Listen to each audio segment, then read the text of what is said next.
बिदिनो दं कें दंदान के दं माने वर्ल्ड रेकर्ड काकुरी एफा हदा देर चेत लो हारोहा रेशन कार्ड रो नमेरा थिबां लो ना वर्ल्ड रेकर्ड काकुरी मासे देर चेत लो कें दंदान के दं लो माने तो सार्टिफिकेट बांगा लंग टान होनसे आमी অলপ পলম হইছো আপোনালোকক ক্ষমা খুজিছো আমাৰ যিবিলাকৰ ট্ৰেডিশনাল গেমছ কেংগমনাং বুলি কয় সেইটো বাদি এটা মানে খুজকাঢ়া সেইটো আমাৰ বিশ্ব ৰেকৰ্ডত বিশ্ব দৰবাৰলৈ লৈ যাব স্বাৰ্থত আমি এটা ৱৰ্ল্ড ৰেকৰ্ডত কৰিব কাৰণে আমি তাত পাৰ্টিসিপেট কৰিছে কিন্তু আমি ওয়ার্ল্ড রেকর্ড হৈ গল পাই গল সার্টিফিকেট পাই গল এইটো আপোনালে এটা বিশ্ব এটা ইতিহাস অভিলেখ সৃষ্টি কৰিছে সেইটো আমাৰ দেখাই দিয়ক আমাৰ দিছি পাই দিয়ক এইটো ওয়াৰ্ল্ড ৰেকৰ্ডৰ সাৰ্টিফিকেট দেখাই দিয়ক এইটো অলপ দি দিলে এইটো লাল কৰে কাৰ্বি আংলঙৰ পৰা বিশ্ব অভিলেখ সৃষ্টি কৰিছে এইটো যি কি নহওক আজি ৰেশন কাৰ্ড ডিস্ট্ৰিবিউশন এই সভাত উপস্থিত থকা 3SC পাৰ্লামেন্টাৰি কনস্টিটুয়েন্সি এমপি সন্মানীয় হৰেণ সিং বে ডাঙৰীয়া আমাৰ ডিফু সন্মানীয় বিধায়ক তথা আসাম স্মল স্কেল কোঅপাৰেশন অধ্যক্ষ চেয়াৰম্যান গীতা সিং লেং ডাঙৰীয়া মঞ্চত উপস্থিত থকা কাৰ্বি আংলং অটোনমাস কাউন্সিলৰ incharge food and supply EM Bilimohan Thakuri ডাঙৰীয়া কাৰ্বি আংলং অটোনমাস কাউন্সিলৰ সন্মানীয় কাৰ্যবাহী সদস্যসকল কাৰ্বি আংলং অটোনমাস কাউন্সিলৰ মোৰ কলিগছ ইয়াৰ স্থানীয় MLC জুনিতি মুং ডাঙৰীয়াৰ পৰা আৰম্ভ কৰি সন্মানীয় MLC সকল আৰু বোৰ্ড চেয়াৰমেন সকল ডিস্ট্ৰিক্ট কমিশনাৰ মঞ্চত উপস্থিত থকা সেক্ৰেটাৰী জইণ্ট সেক্ৰেটাৰী অফিচাৰ সকল আৰু ডিপু LA সমষ্টিৰ পৰা বেলেগ বেলেগ ঠাইৰ পৰা অহা বেনিফিচিয়াৰী সকল আই মাতৃ সকল আজি কি হ'ব আপোনালোকক নিমন্ত্ৰণ কৰা হৈছে সেই কথা আমাৰ বিলিমোহন ঠাকুৰী আপোনালোকক কৈছে এনে আপোনালোকক মাতা নাই আজি এনে নিমন্ত্ৰণ কৰা নাই সেই টাউন হলত যে প্ৰত্যেক মাহত বিনামূলীয়া চাউল এজন 5 কেজি এটা পৰিয়াল যদি 7 জন থাকে 35 কেজিৰ চাউল পোৱা স্বাৰ্থত আপোনালোকে আজি এই কাৰ্ডটো বিতৰণ কৰা হ'ব অহা মাহত আপোনালোকে পাব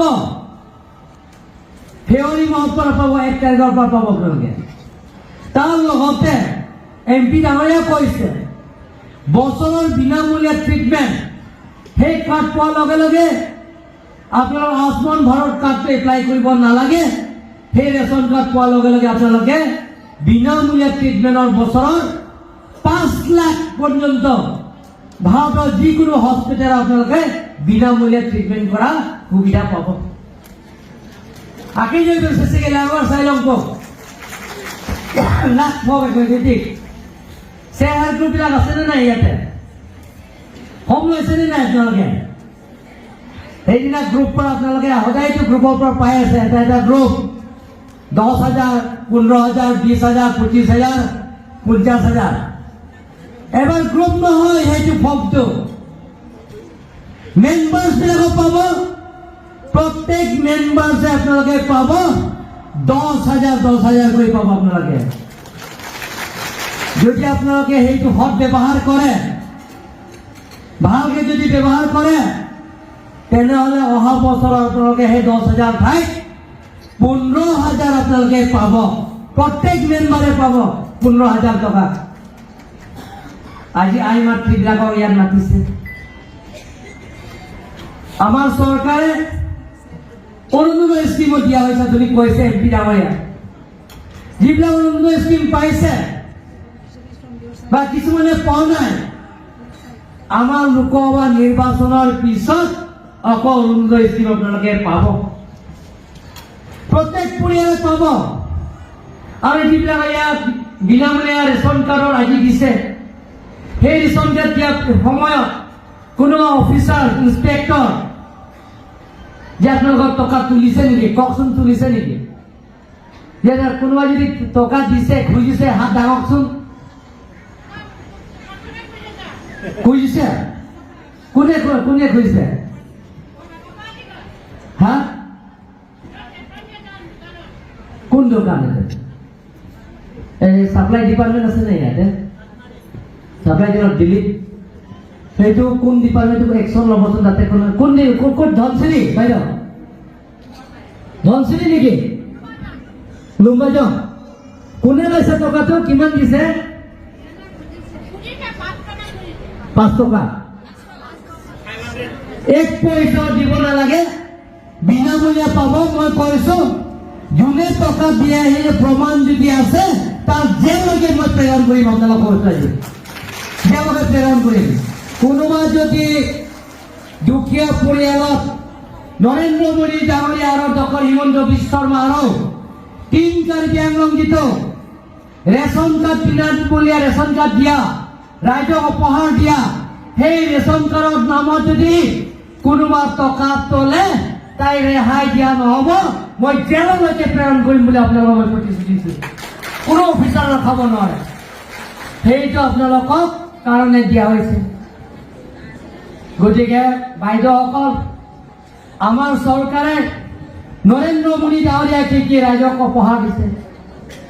আপোনালোকৰ PMAY ঘৰ জৰিয়তে যিবিলাকৰ দুখীয়া পৰিয়াল, আৰ্থিক অভাৱ, টিন কিনিবলৈ অভাৱ, ইটা কিনিবলৈ, ৰদ কিনিবলৈ, চিমেণ্ট কিনিবলৈ কাৰণে অভাৱ, তাৰ কাৰণে নৰেন্দ্ৰ মোদী ডাঙৰীয়া PMAY জৰিয়তে আপোনালোকক ঘৰ বনোৱাৰ কাৰণে দিয়া হৈছে। যিবিলাক গেছ কিনিবৰ কাৰণে টকা পইচা অভাৱ, আৰ্থিক অভাৱ, তেওঁলোকৰ কাৰণে বিনামূলীয়া ৰন্ধন গেছত দিয়া হৈছে। কোনে দিছে? নৰেন্দ্ৰ মোদী ডাঙৰীয়া, আমাৰ বিজেপি চৰকাৰে দিছে। আই মাতৃসকল, নৰেন্দ্ৰ মোদী ডাঙৰীয়াই চিন্তা কৰিছে প্ৰত্যেক পৰিয়ালে যাতে যিবিলাকৰ দৰিদ্ৰ পৰিয়ালৰ থকা, যিবিলাকৰ টকা পইচা অভাৱ, তেওঁলোকৰ কাৰণে বিনামূলীয়া আঁচনিবোৰটো গ্ৰহণ কৰা হৈছে। সেইবিলাক আপোনালোকে পাব, চিন্তা কৰিব নালাগে। আমাৰ চৰকাৰে ডক্টৰ হিমন্ত বিশ্ব শৰ্মা ডাঙৰীয়াই বিনামূলীয়া এডমিশ্যন ফ্ৰী, বিনামূলীয়া বুকছ ফ্ৰী, বিনামূলীয়া চাইকেল দিয়া হৈছে ক্লাছ 9 পঢ়া ছাত্ৰীবিলাকৰ কাৰণে, বিনামূলীয়া স্কুটি দিয়া হৈছে। মেট্ৰিক পাছ কৰা, হাই ছেকেণ্ডাৰী পাছ কৰা, বিনামূলীয়া স্কুটি দিয়া হৈছে। আজি ৰেচন কাৰ্ড যিবিলাকৰ দুখীয়া পৰিয়ালবিলাকক যাতে আৰ্থিক যিবিলাক অভাৱ, তেওঁলোকৰ কাৰণে চাউল কিনিব লাগে, 1 কেজি কিনিবলৈ টকা, তেওঁলোকৰ কাৰণে দিন হাজিৰা কৰিব লাগে। তেওঁলোকৰ কাৰণে চিন্তা চৰ্চা কৰি আমাৰ চৰকাৰে নৰেন্দ্ৰ মোদী ডাঙৰীয়াই ডক্টৰ হিমন্ত বিশ্ব শৰ্মাহে প্ৰত্যেক দুখীয়া পৰিয়ালক যাতে আগৰ ৰেচন কাৰ্ড পাইছে সেইবিলাকক পাই থাকিব, যিবিলাকৰ ৰেচন কাৰ্ড পোৱা নাই তেওঁলোকৰ আজি দিয়া হৈছে।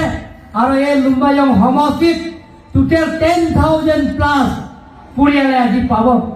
আপোনালোকে চিন্তা কৰিব নালাগে। আৰু কোনোবা যদি ৰৈ গৈছে, সেই ৰৈ যোৱাবিলাকক আপোনালোকে চিন্তা কৰিব নালাগে। সেইবিলাকক আপোনালোকে এপ্লাই কৰক। আমি আলাপ আলোচনাৰ মাজতে সেইবিলাক যিবিলাকক পোৱা নাই তেওঁলোকৰ আমি পাব কাৰণে আমি চেষ্টা কৰিম। আৰু যাতে এই লুম্বাজং সমষ্টিৰ পৰা আৰম্ভ কৰি কাৰ্বি আংলঙত টোটেল আমি 41,333 পৰিয়ালক আমি ৰেচন কাৰ্ড আমি বহলাই কৰিম। হাৰঘাট আমি দি আহিলো, হাৰঘাট সমষ্টিত আজি ডিফুটি আহিলো, অহা পৰহি আমি বোকাজান দি আহিম। আৰু 24 তাৰিখ আমৰি আৰু 25 তাৰিখ ৰংঘা, সেই 4 দিনৰ কাৰ্যসূচী আমি লৈছো। তাৰ কাৰণে কিহৰ কাৰণে এইটো কাৰ্যসূচী লৈছে? যাতে দুখীয়া পৰিয়ালবিলাকক যিবিলাকৰ ৰেচন কাৰ্ড নাই তেওঁলোকৰ সুবিধা দিয়া স্বাৰ্থত আপোনালোকক আজি নিমন্ত্ৰণ কৰা হৈছে। বাইদেউসকল, আজি আপোনালোকে ইয়াত আহিছে, আহি ভাল লাগিছে। যিবিলাকৰ অহা নাই, কাৰণ 10,000 পৰিয়ালে পাইছে, সেইবিলাকক পাব, চিন্তা কৰিব নালাগে। আজি ইয়াত লোকেল এজেঞ্চি আছে, যিবিলাক ইয়াত ধনচিৰি তিলোত্তমাৰ পৰা আপোনালোকে আৰু ছাপ্লাই ডিপাৰ্টমেণ্টৰ লগত আলোচনা কৰি সেই গোটেইখিনি পাব আপোনালোকে। এয়া নুম্বাজং সমষ্টিত জুনিটিমুং আৰু লগতে ছাপ্লাই ডিপাৰ্টমেণ্টৰ লগত আলোচনা কৰি আপোনালোকে পাব। সিংহাসন সমষ্টিত না তোমাকে লাগা অমর সিং দিছো লাবেন সাপ্লাই ডিপার্টমেন্ট তুম বেন হাজার নাই তুম লই আমার লাংফেল কনস্টিটুয়েন্সি যিবিলাকৰ আহা নাই তেওঁলোকৰ কাৰণে মুধুৰাম লেখে আৰু সাপ্লাই ডিপাৰ্টমেন্টৰ লগত আলাপ আলোচনা কৰি সেইবিলাকৰ সুবিধা পাব। মুঠত পৰত সেই লুম্বাজং এলে সমষ্টিত, ডিফু এলে সমষ্টিত যিমানখিনি দৰিদ্ৰ পৰিয়াল আছে সেই গোটেইখিনি ৰেচন কাৰ্ড পাব বুলি মই আপোনালোকক প্ৰতিশ্ৰুতি দিছোঁ। আৰু যিবিলাকৰ চেল্ফ হেল্প গ্ৰুপ এপ্লাই কৰিছে, সেই চেল্ফ হেল্প গ্ৰুপবিলাকক আপোনালোকৰ ফৰ্ম ফিল আপ কৰিব।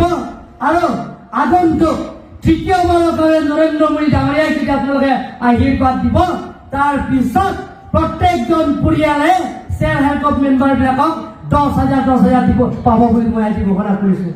গতিকে মই বেছি বহলাই নাযাওঁ, আপোনালোকক ৰাতিপুৱা 10টা নে 11টা বজাৰ পৰা ইয়াত আছে বা 1টা বজাৰ পৰা আছে। গতিকে যিমানখিনি ইয়াত অহা পৰিয়ালৰ সকলো পৰিয়ালৰ আই মাতৃসকল মোৰ ফালৰ পৰা বা কাৰ্গিল অট'নমাছ কাউন্সিলৰ আপোনালোকৰ আন্তৰিক কাৰ্ডম আৰু নমস্কাৰ জোঠাই দি মোৰ চুমু ভাষণ ইমানতে সামৰি